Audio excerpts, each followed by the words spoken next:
public defender is an attorney employed by the community and responsible for giving legal aid without cost to any person who seeks it and is financially unable to employ private counsel. It is his duty to defend those accused of crime until the issue is decided in a court of law. The first public defender's office in the United States was opened in January 1913. Over the years, other offices were opened. And today, that handful has grown to a network of lawyers cooperating to protect the rights of our clients. The case you are about to see is one of the most bizarre that this office has ever encountered. And yet, it's all a matter of public record.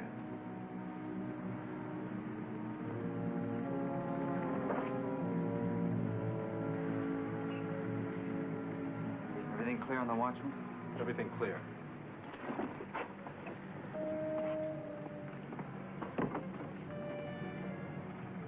It's bound to be wired with an alarm. Get the short circuit unit.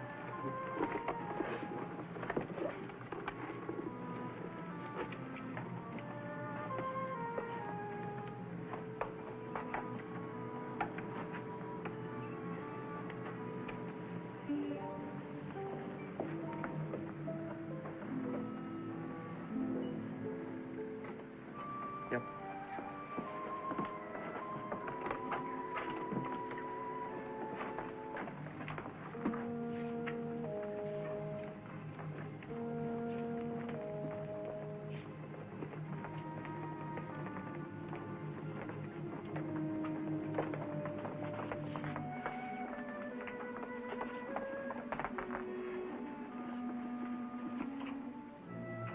I won't need any tools. I can do this by long-distance telephone.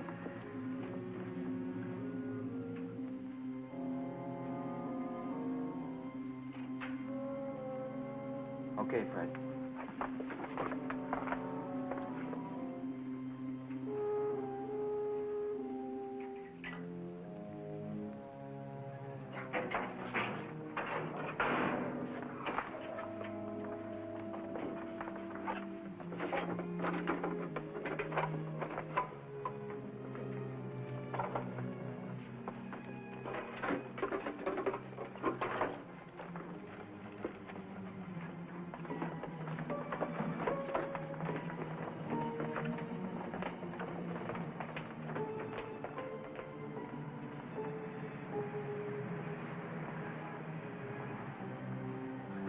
I tell you, it wasn't a double play. The ball goes right off the pitcher's glove. That makes it a shortstop. But that ain't good. I didn't think it's right for it.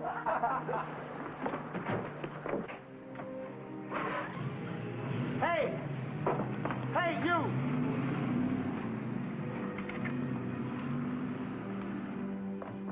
Gentlemen. The Heist was a loan company out in the Norwood district. About 4 of them. We got the one driving, but no trace of the money of the others. Thanks. Bob Carter, this is Bart Matthews, public defender. Bob? He came down at my request to see if he can help you. Sit down.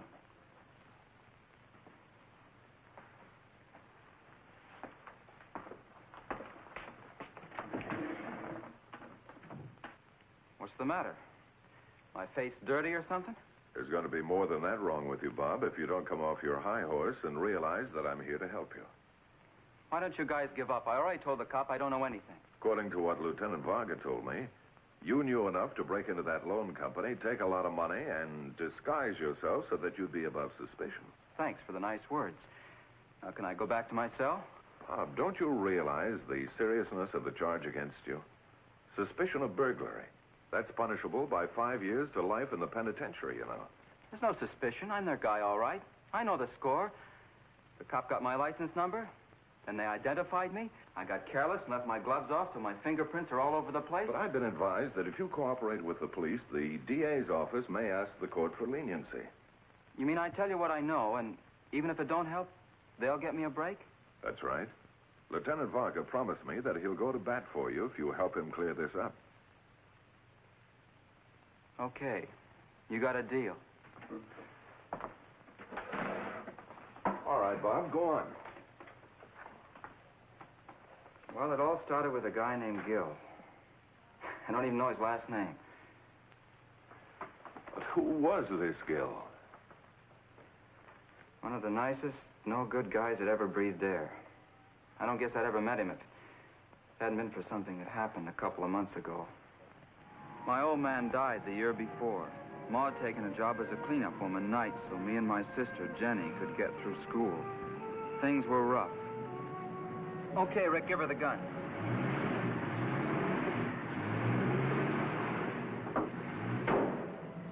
Hey, she all but sings now, Bob. You've got the touch of an angel on anything mechanical. Well, thanks for the ride home from school. I gotta go in now and help Jenny with supper. Yeah, they're having a clam bake tonight at Bathurst's place. Pick you up at 7. Sorry, Rick, I can't make it. What are you talking about? Well, you've been paying for my fun long enough. I can't do it myself. Saddest story I ever heard. Pick you up at 7. No, I mean it, Rick. And why don't you change things, Bob? Make yourself a few bucks. I could help. Look, you and I have been friends for a long time. How you make your money to buy convertibles and do it up brown is your own business. But it's not for me. I'll see you.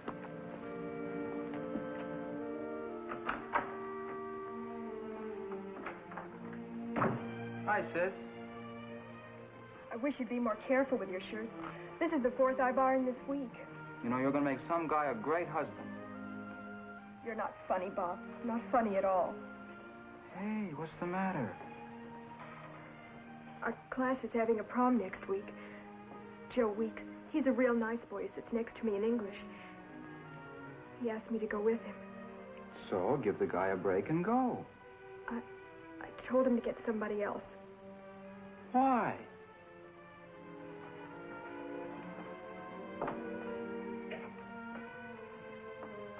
This is the dress that Ma got for me to wear. Like it? Sure, Jenny. I wore it today. We had our class picture taken, and everyone wore their best outfit. I was proud. Real proud. I thought I was dressed as good as anybody, but... Well, Jenny, honey, I don't get this at all. We just had the picture taken when Margie Stevens comes up. She looks at the dress, and then she laughs and says it's the one that her mother gave to the clothes drive last week. Isn't it a scream? Mom got me a party dress from the clothes drive. One Margie Stevens threw away. Well, I'm throwing it away, too.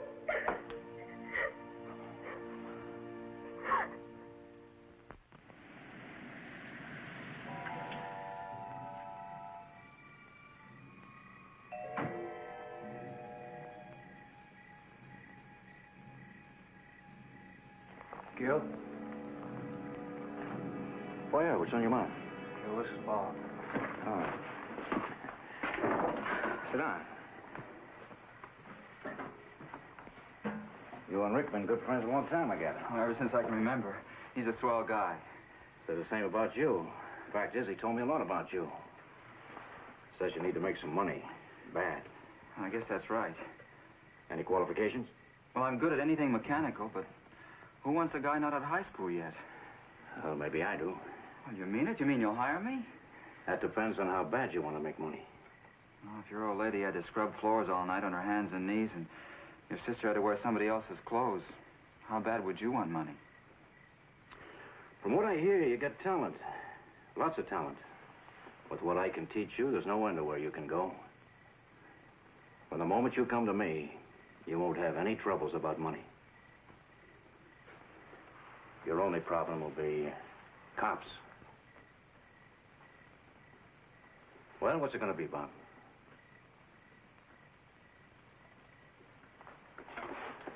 I contact the fellows by phone when there's to be a meeting. Tell them the time and the place. Okay. Oh, Bob. Tell your mother to quit that job, huh? And get that sister of yours a new dress. I'll see you.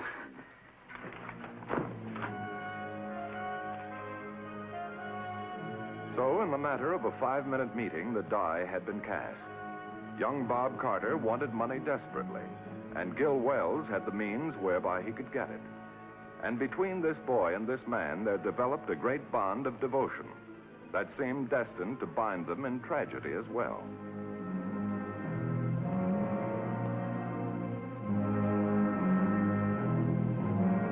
It was a clumsy, careless job of staking out. And you only have Bob to thank for not getting caught last night. Cracking that safe was as fast a job as I've ever seen. He's one of the best. But in spite of the blunders, it was a pretty good week. 3 service stations, a cafe, and a garage. $885.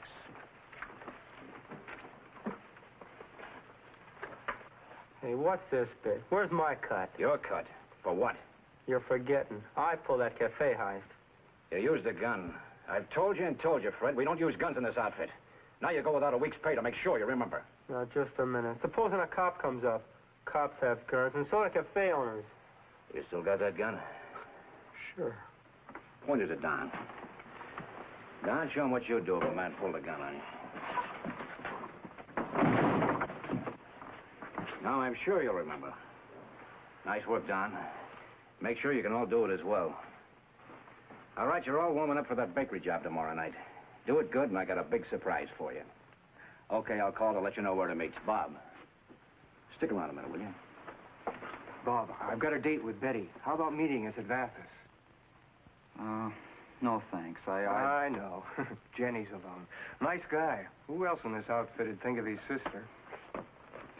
Seems like everybody's got something to say to you. Yeah, what do you mean? That's why I asked you to stick around. I wasn't kidding when I told the others you were good. The fact is, you're one of the best I've ever run across. It's crazy. Look at this truck. A regular classroom. It's the craziest thing I've ever seen. What's crazy? You, me, this whole thing. Well, what's so crazy about it? We've been pretty successful, haven't we? I don't get you, Gil. You're a nice guy. Got lots of education. What's on your mind? I've been thinking about you. You know, if you were on the level, I bet there's nothing you couldn't do. You remind me of a football coach I had a couple of years ago. Nice guy, smart. We all liked him. The way I like you. Well, one thing's on the level, kid. I'm no football coach. But thanks anyway.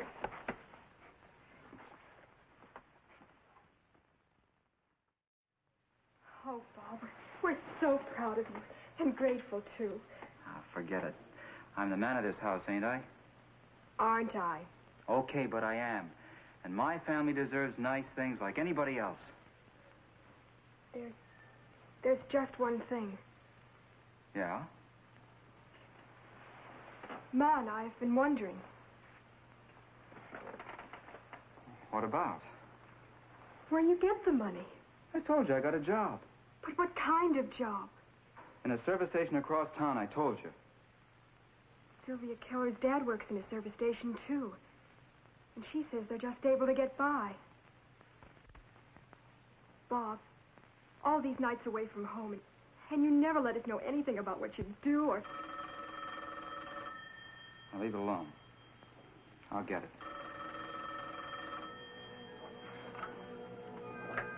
Hello?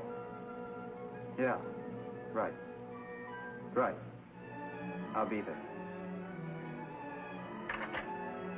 Another one of those phone calls.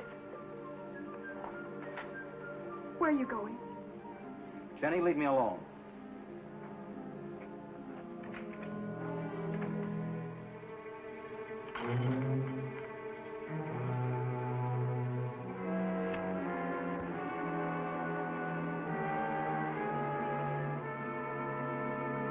Okay, you did it, and you did it good. Now you're ready for the big time.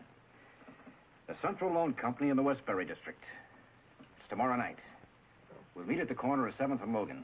There's a small carnival at the corner, and we'll get together there about 10. There'll be a baseball game letting out about that time, and you'll all dress like players. Okay? Now, there's somebody I want you to meet. Pops, come here. Pops, how many years you spent in jail? 17. So here's a good example of what not to be. Pop's one of the best safe men in the country, but he just didn't know how to be careful. Let's see that it doesn't happen to any of you. Okay, everybody but Bob, go home and get a good night's sleep. I want you sharp for tomorrow night.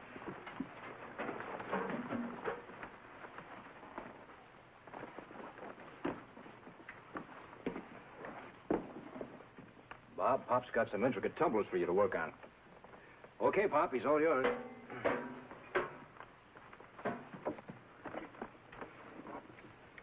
You see, kid, these here new systems on the big jobs have just a little bit more to them.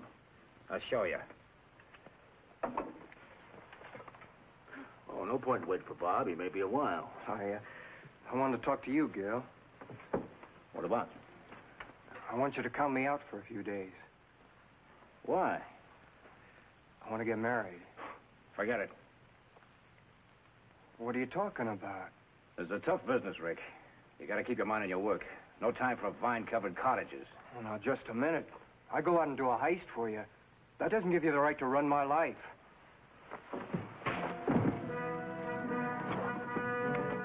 What are you doing to Rick? Oh. Guess I lost my temper. Sorry, Rick.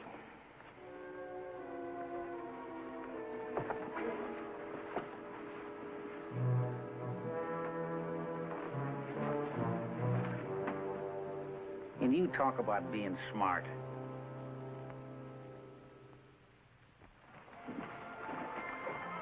All right, Fred. The alarm will be at the top of the door. Be sure you gag it before going in. The watchman goes off for coffee in half a minute. What happened to you? You're late. You're supposed to be the one in charge. I just wanted to tell you. After tonight, I quit. I'm getting married. You what? After what I told you? Nobody's gonna run my life for me. Even you. Okay, Rick, maybe I made a mistake. You want out? Get out. That's the way I figure it. Gonna give you a break, kid. You don't have to work tonight. Guys will need me. Bob can handle it, can't you, kid? Yeah, I guess so. Yeah, you better get going. It's time. So long, Rick. I'll see you. So we did things like we planned, and here I am not like we planned.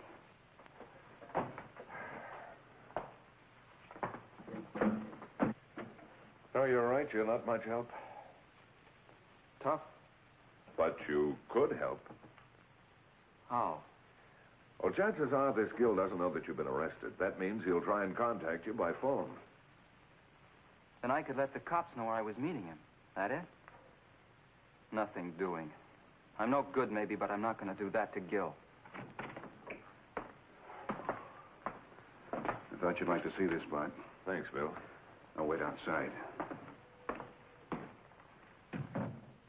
And this friend of yours, what's his name? You spell his name. I won't say it's the same guy. Maybe you'll change your mind after what you're about to see.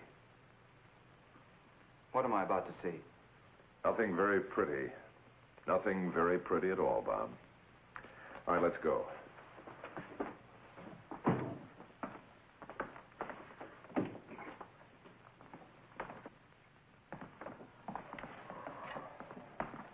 A patrol car was cruising out on Route 77 this evening. They spotted a convertible off the road. They stopped to investigate, and this is what they found. Rick. He's got 3 bullet holes in his chest. Some honeymooner, Bob.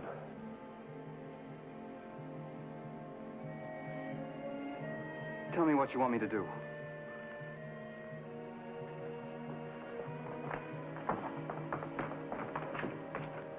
There was only one thing for Bob to do, and that was to go home and sit tight until Gil contacted him.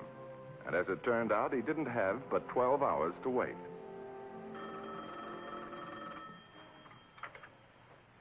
Hello?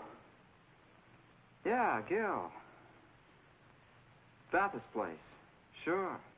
I'll be there.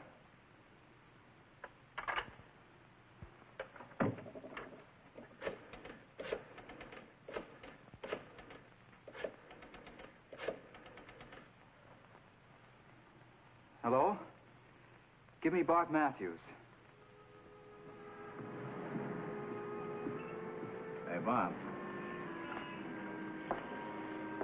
Hiya, kid. Gil, what are you doing here? Thought you were supposed to meet me at Baptist place. Changed my plans. You mind? No. No, of course not. Where's the truck? Let's go.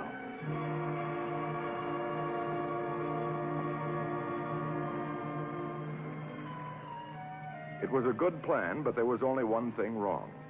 No one had anticipated that Gil Wells would change his mind. Every patrol car was alerted to investigate trucks fitting the description they had been given of Wells' truck. Meanwhile, Bob Carter would be on his own.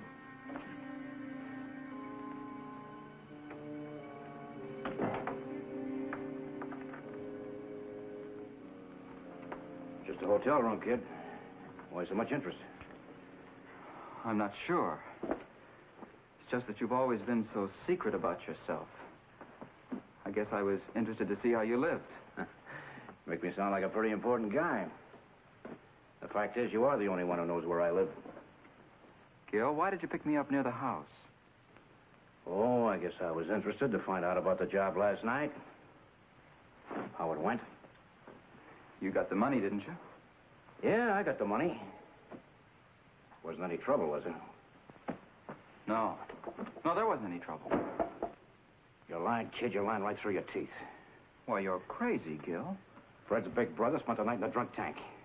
He saw them book you. Baseball outfit and all. Okay, so I didn't want to bother you. Give it to me straight, kid. How'd you get out of jail? The cops plan it that way? They didn't have to plan it. After I saw what you did to Rick, I'd have come here myself. Rick got out of line. When guys get out of line in this business, you have to take care of them. You're just like my football coach. That's what I always said, wasn't it? How wrong can a guy get? Gil Wells, this is the police. We found your truck down the alley, traced it to you. Come out with your hands up. Now, give me the key to this door. Not yet. What do you intend doing? Giving me a wedding present, too? I'm walking out of here right behind you. I'm not moving. Like you said, I'm not your football coach. You've got 10 seconds to change your mind. 1, 2... First it was Jenny. 3... Then it was Rick and Betty. 4... Now me. 5... How many more lives you wrecked? 6... How many more people cry themselves to sleep at night because of you? 7... Open 8... 9...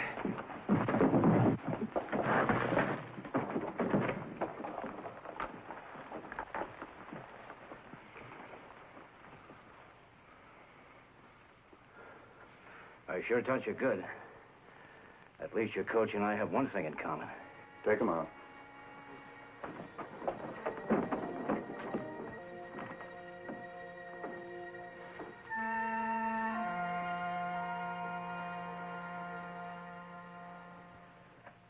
And so, with the capture of the other youth, one of the nation's most unique crime rings was brought to an end. Gil Wells was convicted of the murder of Rick Martin and subsequently executed. As for Bob Carter, he is just finishing a sentence in a juvenile correction institution. Now qualified to earn an honest living, he will soon be paroled to his mother and sister. He has received his master mechanic's license, a much better use for skilled hands. The case you have just seen was brought to a fair and just conclusion through the efforts of a public defender. Tonight, Philip Morris salutes Public Defender Leslie E. Still, City of Long Beach, California, and his staff for outstanding achievement in the cause of justice.